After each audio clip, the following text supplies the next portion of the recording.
有网友说他小孩即将高考，让三哥来安排一些高考食谱。今天来推荐一个，准备鸡腿肉2片来煎个鸡排，然后核桃鱼骨汤也可以用鱼头代替。买回来的鸡腿肉洗干净，把它切一下，把筋稍微切断，控干水后再来腌制啊。切这样子，来点姜葱，少许盐。亲，你买的盐怎么那么粗啊？是人家送的。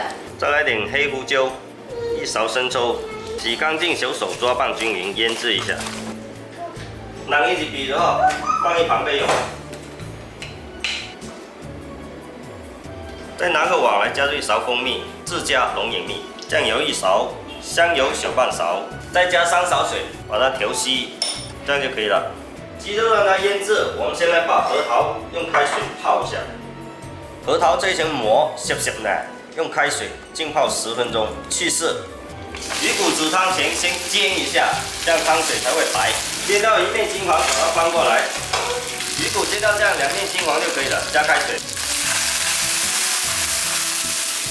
丢几片姜，再把浸泡好的核桃倒进去，煮15分钟就可以了。煮了15分钟的鱼汤，来加点盐，少许胡椒粉，葱头，试一下咸淡就可以出锅了。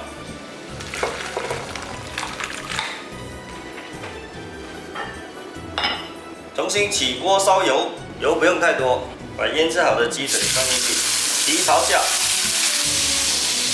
煎到1面金黄，再放另一面，再把咱们刚刚调好的汁水倒进去，盖上盖子，煮5分钟，小火煮啊。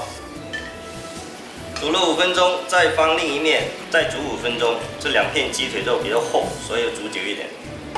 时间到，这鸡肉基本是熟了，开大火收汁。看这个颜色，非常诱人。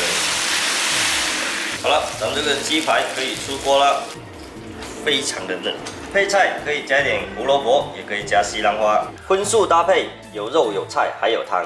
家里有小孩，午餐这样安排，开胃下饭又营养。最近头发白了不少，我又多喝一点核桃汤。开饭。